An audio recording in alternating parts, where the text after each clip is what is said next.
from major mergers to the Trump administration's unprecedented cuts to funding for public broadcasters, the U.S. media landscape has been undergoing some dramatic shifts. Former CNN media reporter Oliver Darcy is now the founder of independent newsletter Status News, and he joins Michelle Martin to break down recent developments in the industry. Just a note, they spoke before reports that Warner Brothers Discovery, CNN's parent company, had rejected Paramount Skydance's initial takeover bid. Oliver Darcy, thanks so much for joining us once again. It's a pleasure to be here.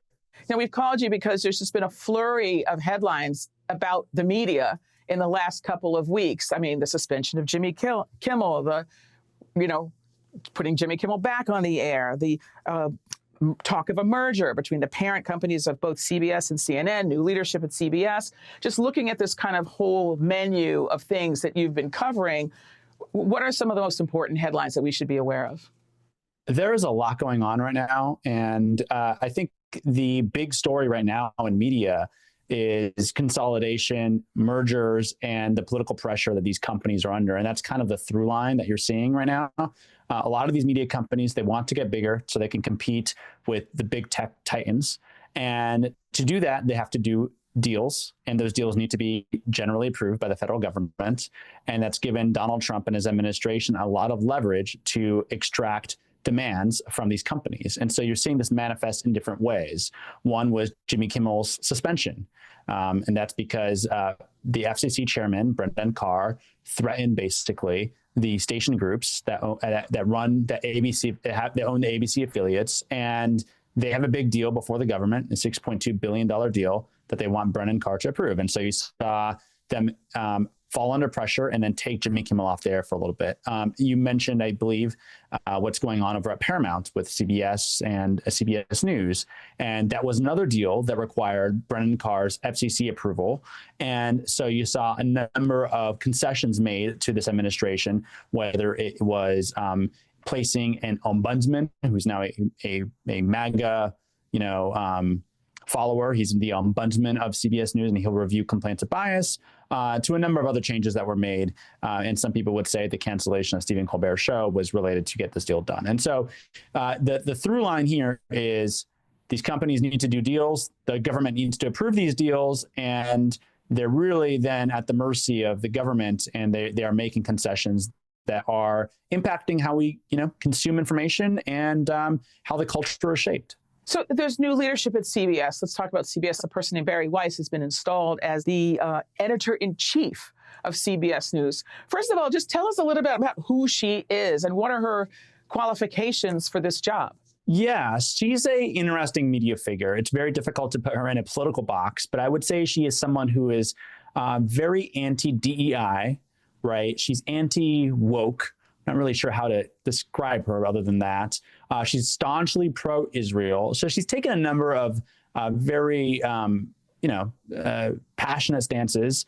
And I think she typically ends up lining up mostly with, or crossing over mostly with, those on the right. Now, she does criticize the excesses of Donald Trump, but if you were to read the Free Press, you would believe, I think, the Free Press being this outlet that she started when she broke with the New York Times. What was the Free Press supposed to do? So the Free Press is supposed to be a place, the way she brands it is it's a place for like contrarian thought, where they ask tough questions, where they talk about things that people are really secretly talking about, but are too afraid, I think, to say, in the pages of the New York Times or on cable television. And they were going to be the home to real debate and wide ideological spectrum of views. And that's how she's branded the Free Press. And so I actually think that's where she likes to, I think, pretend that there are two equal extremes in this country, one on the left and one on the right. And I think that's not accurate. I just want to mention that her new boss, David Ellison, comes from a family with its own clear ideological ties. I mean, David's dad, Larry, of a tech mogul, the single largest private donor to the Friends of the IDF, which he has certainly every right to do. But was she brought in to reflect the worldview of these new owners? Was she brought in to do something else? Yeah, I think that David Ellison, who's now the chairman and CEO of Paramount, I think he very much likes the what he thinks that Bari Weiss stands for, and he likes her pro-Israel views, I'm sure. But I also think that there's this perception of CBS News as being too far on the left amongst the ownership now. And I think Barry Weiss is brought in to move the company to the right. And they would probably dispute that, but they would say we want to move it to the middle. But they're moving it in more pro-Trump friendly waters, is I think the best way to say it. So let me read this. For the record, Paramount Skydance CEO David Ellison issued a statement about her appointment saying Weiss will, quote, shape editorial priorities, champion core values across platforms, and lead innovation in how the organization reports and delivers the news, so, unquote. Has she given any indication of how she plans to proceed? Well, she has said that she thinks that both political parties need to be scrutinized equally. And so that goes back to what I was saying. And I think you're going to see some really both sidesism and this false equivalence that the left is equally as extreme as the right. And we're not going to be afraid to criticize Donald Trump, but we're also going to criticize maybe the AOCs of the world for, what they would say, or the Zorans of the world, and what they would portray as an equal extreme. And I don't think that's accurate. And in terms of her expertise on building a business, to her credit, she was a writer of the New York Times. She had an entrepreneurial spirit. She did start this company, the Free Press, which sold for an absurd amount of money, $150 million to the Ellisons. And she did build that. So I think that they're saying, she has the business background to also run this company. I think most people, though, would say that, the size of CBS News, the legacy of CBS News, she's way out of her league. Running a Substack with a few dozen employees is much different than running CBS News, which is hundreds of employees, if not thousands, and has a storied legacy. And you're talking about 60 Minutes and some of the most prestigious programs in all of news that she's now going to oversee as the editorial head there. So, whether she has the experience, I'm not really sure anyone thinks she's actually qualified for this. The other interesting thing here, though, is that David Ellison, benefiting from his father, Larry's fortune from Oracle to acquire Paramount, which owns CBS.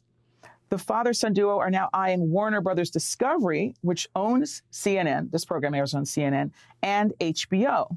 So how would that work? I think that's definitely the plan. My understanding from talking to people familiar with the matter is that they're preparing a bid for the entire Warner Brothers Discovery portfolio. So that includes the Warner Brothers studio that makes the films. It includes HBO and HBO Max, the streamer. It includes Turner Sports, which is TBS and TNT. And if you're watching baseball right now, you're probably watching on one of those channels. And it also includes CNN. And so the idea would be that they would merge, Paramount Plus with HBO Max, that they would have CBS Sports merge with Turner Sports, and that they would have CNN merge with CBS News. And so what that would look like, well, you could see a reality where you no longer need a CBS News foreign bureaus because you can rely now on CNN's news gathering muscle to power CBS News. And so I think what would happen immediately would be layoffs, because there would be synergy so that, you would eliminate the duplications. But ultimately, it seems like Barry Weiss would control the editorial output of not only CBS News, but also CNN. And that would give her an enormous amount of control over how we absorb information, today. And I think Donald Trump would certainly love nothing more than the Ellisons and Barry Weiss to be in control of CNN, because, as you know, that has been perhaps his, the one news outlet he has liked to beat up on the most over the last 10 years. And to add a further wrinkle, TikTok, that platform, very popular with, lots of people for all kinds of reasons, both news, cooking, dancing, the whole thing, kind of a worldwide kind of super player, was forced to change hands because of U.S. fears that China could use it to shape American public opinion. And now it's likely that Larry Ellison's company, Oracle, is also likely to have a stake in TikTok as well. So that would be a lot of landscape, media, sort of real estate controlled by this family. When you're friends with Donald Trump, he gives you gifts. And TikTok is a nice gift for the Ellisons. Now, to be fair to them, they have been in business with TikTok for a while. Oracle houses the servers for a number of for U.S. TikTok. There was this whole thing called Project Texas. We won't get into it, but remember they wanted the data out of China and in the U.S. So Oracle, which is the company that Larry Ellison knows, which is how he's actually so wealthy, has been working with TikTok on that for a number of years. But certainly, this is a benefit of being friends with the president. So Larry Ellison's a Donald Trump supporter. He's an ally of the president. You see him at the White House occasionally. And I think that Donald Trump would love nothing more than to hand over the keys to a lot of these media companies to an ally, right? I mean, he would like TikTok to be in his court. He, for a long time, felt like the tech companies were against him. And for the first time, now he has Mark Zuckerberg under his thumb. You see Tim Cook over at Apple hand him the golden plaque. You see Jeff Bezos basically moving in his direction. Elon Musk obviously controls what was Twitter, now it's called X. And all of a sudden, the tech companies are now in his court. And I think he very much enjoys that because he understands the power of the tech companies and the power of the media companies. And if they can no longer be antagonists, but allies, that's a huge win for Donald Trump as he really works to reshape this country. Okay, but in fairness, haven't really rich people always had kind of an outsized role in what kind of information that we consume? I think what's different here is that Donald Trump has made it very clear he will weaponize government to go after critics and punish critics. And if you are an ally, he will reward you with things like TikTok.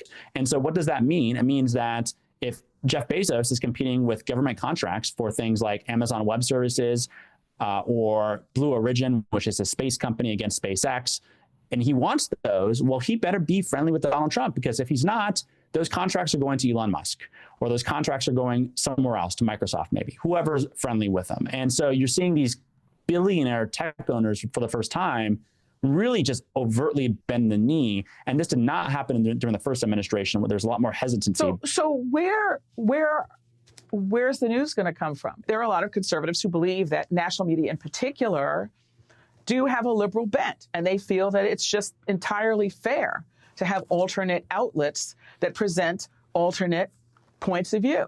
Do you give any credence to that argument? Well, I think certainly everyone is on board, I think, with having different outlets and provide different points of view. I think that the problem is that a lot of these outlets on the right make up things, right? They're not basing those points of view in fact. They are often pushing conspiracy theories. They are spouting disinformation. They are, at the very least, engaging a lot of misinformation peddling, and it tends to benefit the man in the White House, who is the chief liar, probably, right? You know, he lies every time he opens his mouth, basically. And so that's the problem. And so you're not dealing with a reality-based network that's just offering a slightly different point of view based on a similar shared set of facts. They are reinventing, they're making up facts and then misinforming large audiences. And so that's the issue.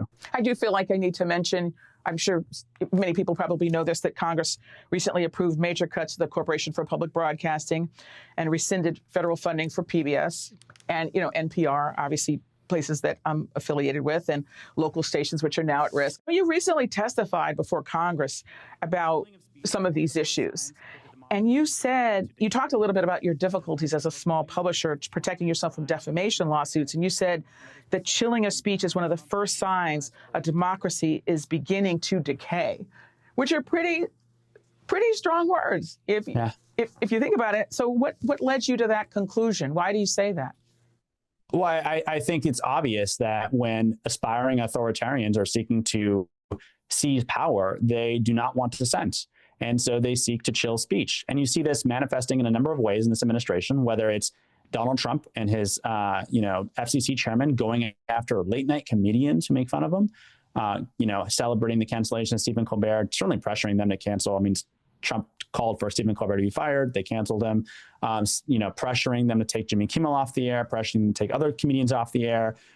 Republicans, we should be clear, are the ones that defunded NPR and PBS, whether it's filing lawsuits like Donald Trump has against outlets like the New York Times or even the Wall Street Journal, which is owned by his ally, Rupert Murdoch. His tweets that attack and stir up hate against news organizations. You're seeing a unprecedented assault on speech in this country right now, and it's led by the man in the Oval Office who is seeking to punish critics and to make sure that they do not have the ability to criticize him or to speak their truth about him. Here's the thing, Oliver, and this is one of the things that critics of the media say. They say Americans aren't watching, aren't listening, and don't believe us, right? Only 28% of Americans expressed a great deal or fair amount of trust in newspapers, television, and radio to report the news fully, accurately, and fairly. That's down from 31% in 2024 and 40% in 2020. This is according to a recent sort of Gallup poll. So what do you think is causing this drop? I mean, conservatives say it's that because, you know, the media is too liberal and it doesn't really paint a fair picture and it's not fair. What do you say? I think what's caused the drop in confidence amongst really Republicans has been the war that Donald Trump and his allies have waged against the truth for the past 10 years. And it's actually gone longer than that. It's been basically since Rush Limbaugh, rose to power on radio. And there has been this relentless attack against mainstream outlets saying to a large part of the country that journalists are lying to you, they are misleading you, and you should not trust the, quote, experts. And I think we really saw that heightened during COVID, where do not trust the experts, do not trust the scientists. They are misleading you. They want, they have nefarious incentives. Now, are there a number of other reasons, like perhaps the fragmentation of media because of social media and algorithms and a bunch of other things? Yes, but that is the elephant in the room. And if you look at the polls, the group of people that do not trust the media the most, according to this Gallup poll, are Republicans. I think they have like 8% trust of media, and that is a stark difference compared to Democrats. So before we let you go, Oliver, obviously big topic. Where does this go next? And what are you going to leave us with? What should we do? I try not to be so pessimistic, but it's difficult to look at the environment that we're operating in and not feel like there is no actual reversal here. I think the one good thing is because, and we touched on this, but because it has never been easier to start independent newsrooms, I think that's the one bright light. And my hope is that some of these independent newsrooms can pick up the torch that is being set down by their much larger legacy news organizations and carry that forward and do some good investigative work and really do reporting. But certainly, I find it incredibly alarming that at a moment when you want news organizations, I think, to be stronger than ever, to hold this administration's feet to the fire, to spotlight abuses, they are actually at their most vulnerable points, and they are shrinking pretty rapidly at this point. And I think that is a very alarming trend for our country and for our democracy. Oliver Darcy, thanks so much for talking with us once again. Thank you so much.